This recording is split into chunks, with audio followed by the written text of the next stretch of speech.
Today we're ahead of the sunrise. The disk has not become visible yet, but it's very close, I think. It's a clear morning. Let me see if we can see Mount Hermon. You can see down there to Jordan very easily, the country of Jordan. The River Jordan flows through here. And I do see Mount Hermon. It's not really amazingly visible, but it's there.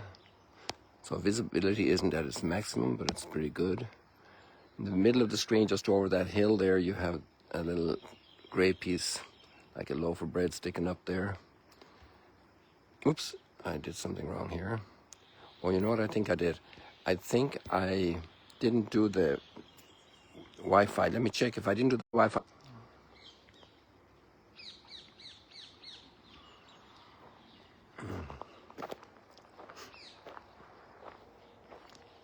So there's the sun. The disk is over the horizon now. In case you don't believe me, we can zero in a bit more. It's easier to see this way. I had a wonderful full moon last night here, called a harvest moon. And maybe tonight I'll catch something, but I usually don't do that on Facebook. Sometimes it's on Instagram. It'll be about, it might be up already before Mass. It was up quite a bit. Mass started last night, so maybe it'll be around that time, and if so, then I won't be able to catch it either, but let's see.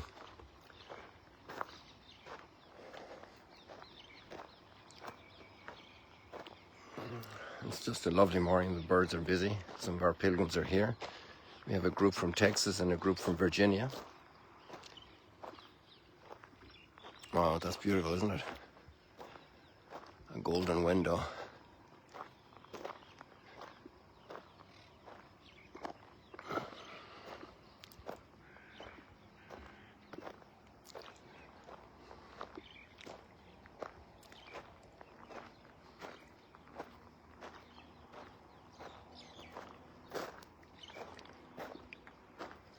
So the readings are kind of familiar today. The Jonah story, God calls Jonah again to go after his rebellion and all his experience in the storm and the sea, going away in the opposite direction of God. And this time God calls him and he goes straight to Nineveh. So this is good, you know, this is a good example for us, because sometimes we have our moments of disagreement with how we think life should be and the world should be, and my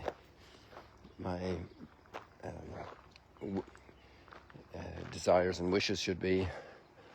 And God has a different idea, and we don't adapt to him very easily. We rebel. We kick and scream and shove and push. And then at the end of the day we say, yeah, like I think it was who was it? Said it, one of the great militant anti-religious people in Europe. I'm not sure if it was Renan or one of those guys, one of the great, who was it? And he said, you have won. At the end of his life, he realized there was somebody much mightier than he in charge of the world. I think it was Nazarene, you have won. You are victorious. And the people convert in Nineveh, and they accept the word of God. It's an amazing blessing for the soul to be able to accept the word of God, to accept the plan of God in our lives. This orders everything. I don't know if I ever showed you in here, we have two little aloe vera that are growing very well. My sister always keeps an eye on them, and she is a big fan of the medicinal qualities of aloe vera.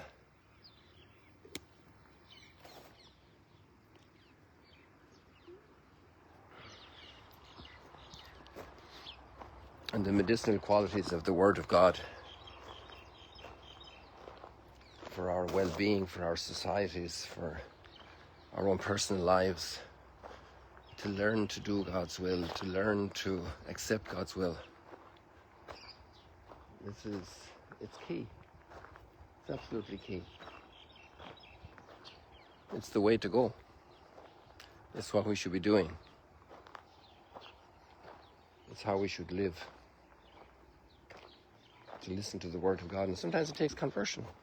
And these people did penance, the whole idea of sackcloth and ashes, the Ninevites. We call this the lake house. A lot of the media work is done here, the live, virtual pilgrimages and the Magdala Facebook and Magdala YouTube work. A number of volunteers are very dedicated and generous there. I'm very busy doing that.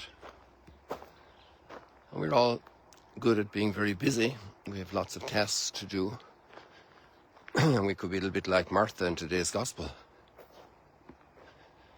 And we actually need to learn to pray. That applies to all of us, also to me. And I was thinking to make a little dramatic statement about that today by simply doing a very short live stream, so I'll have some more time for prayer this morning. So I think you'll understand that. And there's a big need to pray for peace. And that peace starts in our own hearts.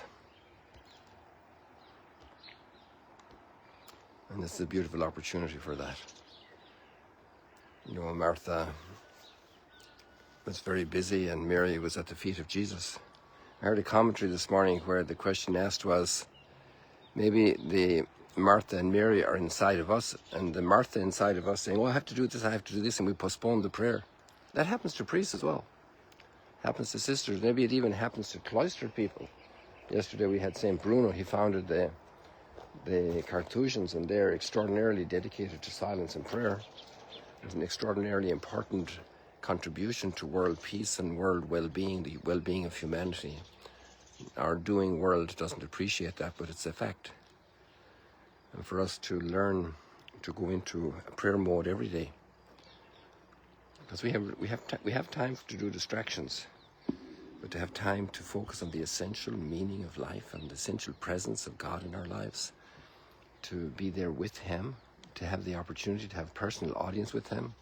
People go to Rome, they want to meet the Pope. I don't know if people who go to the United States would like to meet the President or whatever, or the Queen in England, God rest her soul, the King, or a major music star, but have time for God.